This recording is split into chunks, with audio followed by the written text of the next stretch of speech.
Hello friends, Neha એજ્યુકેટરમાં આપનું સ્વાગત છે। આજે હું તમારા માટે લઈને આવી છું 29 જાન્યુઆરી 2025 ના મહત્વના કરંટ અફેર્સ, જે તમારી આવનારી પરીક્ષામાં તમને ખૂબ ઉપયોગી થશે અને તમારો 1 માર્ક અપાવવામાં તમને મદદ કરશે। તો એ માટે એક રિક્વેસ્ટ કે મારો પૂરો વિડિયો તમે પૂરેપૂરો પહેલેથી લઈને છેલ્લેથી સુધી જોજો, રાઈટ।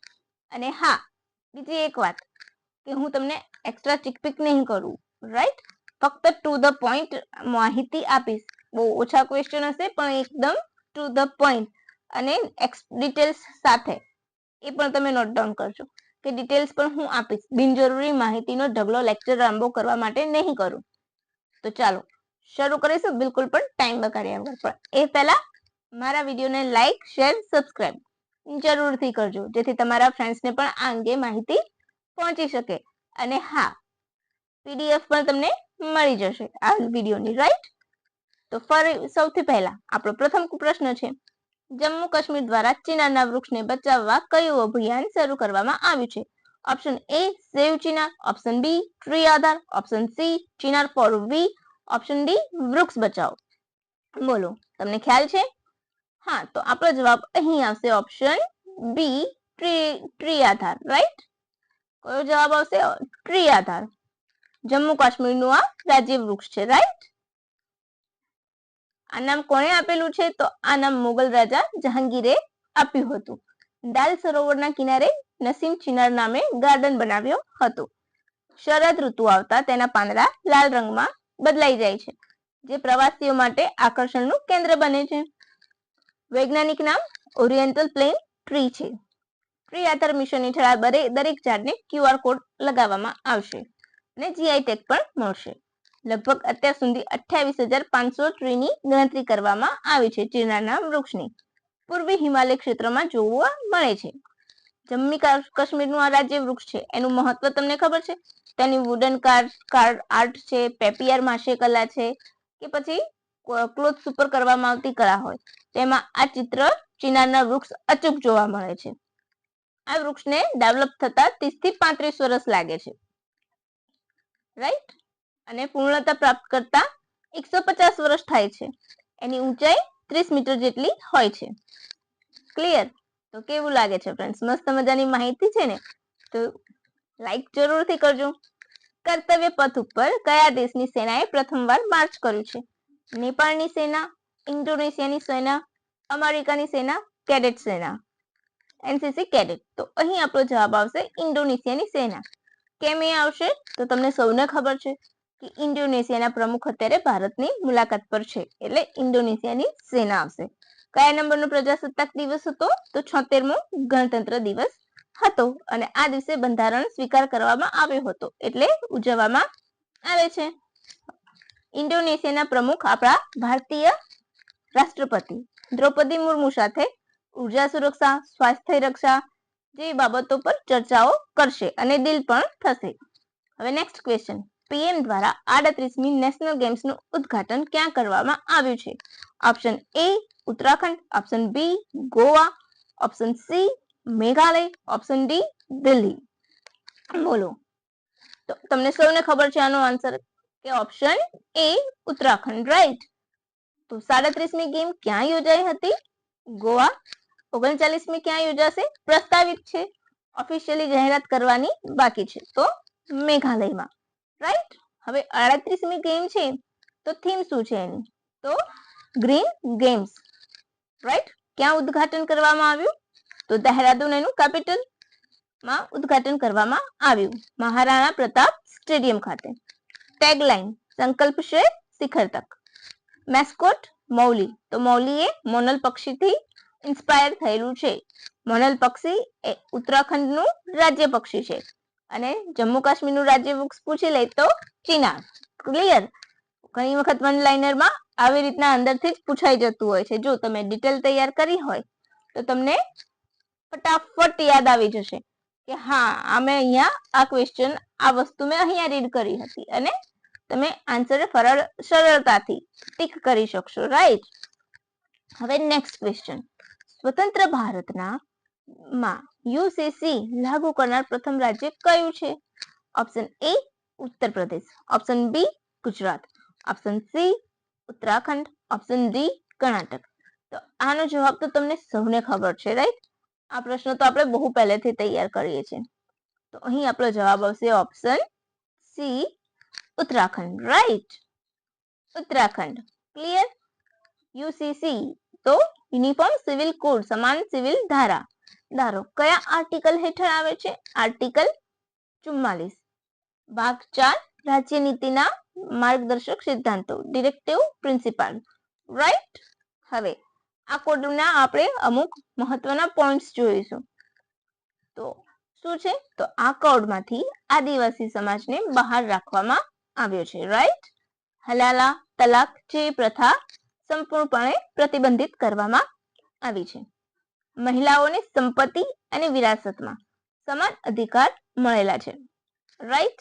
વિવાહ અને ડિવોર્સ નું રજીસ્ટ્રેશન ફરજિયાત કરવામાં આવ્યું છે. ઇવન જે ડિવોર્સ લેશે ને તો પણ એમાં પણ સમાનતાને આવરી લેવાય છે. Live in relationship, right? જે પણ લિવ ઇન રિલેશનશિપમાં રહેતા હોય તો એમના માટે પણ અલગ કાયદા અને નિયમો પ્રાવધાન કરવામાં આવ્યા છે. એ સિવાય લિવ ઇન રિલેશનથી જ્યારે બાળક થાય છે તે બાળક અંગે ઘણું બધું ઇસ્યુઝ આવતા હોય છે, તો તેને પણ કાયદાકીય રીતે વૈધ બાળક માનવામાં આવશે અને એને પણ એટલા જ અધિકારો મળશે, રાઈટ? તો એક બહુ જ સરસ મજાનું લઈને આવ્યા છે. તો તમારે પણ કરવું જોઈએ, માનવું જોઈએ. જો કે હું પર્સનલી માનું છું કે અમુક વસ્તુ જે સામાજિક બંધનો હોય છે એ રાઈટ હોય છે, રાઈટ? તો આ પ્રશ્ન તો તમારો સૌથી પહેલા જૂનો તો તૈયાર છે. તમને ખબર છે ગોવા? તો ગોવા કેવું રાજ્ય છે? પોર્ટુગલના સમયમાંથી જ એ સમાન સિવિલ ધારાને ફોલો કરે છે, રાઈટ?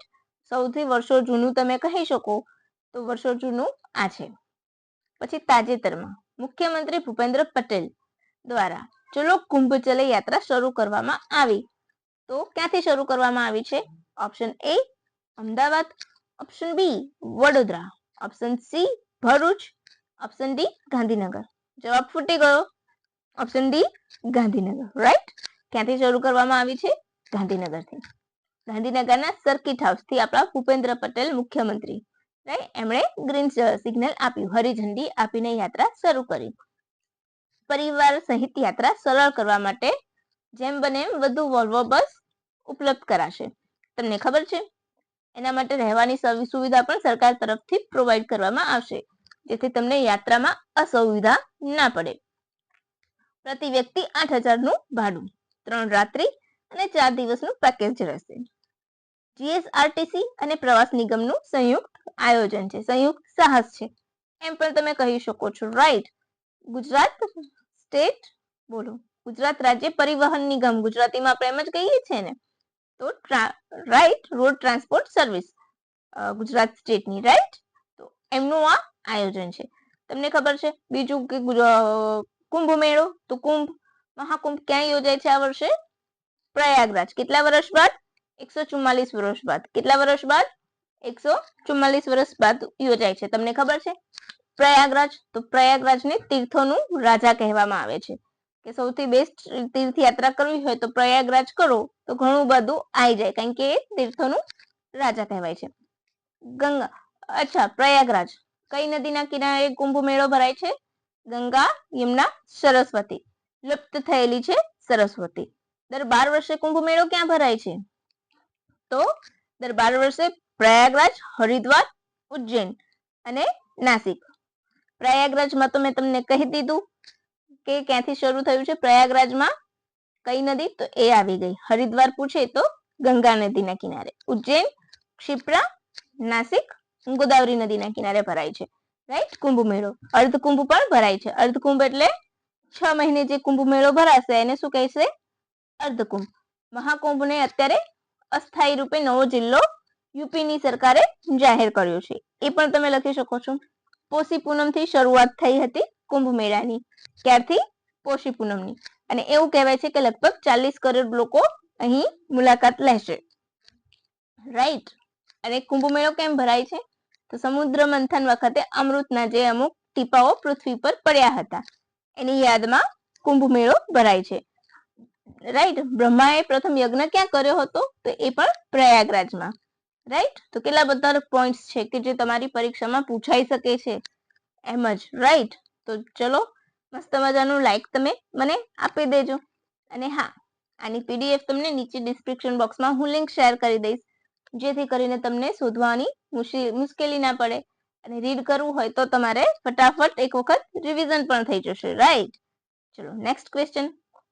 તો NVS-02 ઈસરોનું કયા નંબરનું મિશન છે? અહીં તો મેં તમને જવાબ જ ટીક કરીને આપી દીધો છે. પહેલેથી મેં પેપર ફોડી દીધું, લીક કરી દીધું પેપર, રાઈટ. તો ફ્રેન્ડ્સ, આની માટે હું તમને માહિતી વધારે ડિટેલ કાલે આપીશ. આજના લેક્ચરમાં ફક્ત મેં તમને આટલી જ આપી છે માહિતી. કેમ? તો આજે લોન્ચ થવાનું છે, રાઈટ. લગભગ લોન્ચ પણ થઈ ગયું હશે. તો એ કયા નંબરનું મિશન છે? 100મા નંબરનું. GSLV દ્વારા લોન્ચ થશે. ક્યાંથી? તો સતીશ ધવન સ્પેસ સેન્ટરથી. ક્યાંથી? સતીશ ધવન સ્પેસ સેન્ટરથી એને લોન્ચિંગ કરવામાં આવશે, હરિકોટાથી. બીજી પેઢીનું છે. કઈ પેઢીનું છે? બીજી પેઢીનું, રાઈટ. તમને ખબર છે? અને એ કોનું સ્થાન લેશે? નાવિકનું. આપણી નાવિક જે પ્રણાલી છે એનું સ્થાન એ લેશે. તો બસ ફ્રેન્ડ્સ, રાઈટ. તો આ તમારા માટે હું ફક્ત આટલું જ રાખીશ. આની ડિટેલ્સ હું તમને કાલના પીરિયડમાં વિડીયોમાં ઉપલબ્ધ કરાવીશ. કેમ? તો જ્યારે એનું લોન્ચિંગ થઈ જશે એ પછી આ પૂરેપૂરી માહિતી આવશે તો હું તમને એનું ડિટેલ બને કરાવતા ફાવે, અને તમને પણ એક જ પીરિયડમાં એક જ વિડીયોમાં તમારું બધું જ તૈયાર થઈ જાય. અચ્છા, આ મિશન અત્યારે હાલ કયા અધ્યક્ષની આગેવાનીમાં છે? તો વી નારાયણ. ઈસરોના જે નવા અધ્યક્ષ બન્યા છે એમનું આ પ્રથમ લોન્ચિંગ છે. તો બસ આજ માટે ફક્ત આટલું જ. ફરીથી આપણે નવી માહિતી સાથે કાલે મળીશું. By friends. અને હા, લાઈક શેર સબસ્ક્રાઇબ ફરીથી કરજો, રાઈટ. By friends.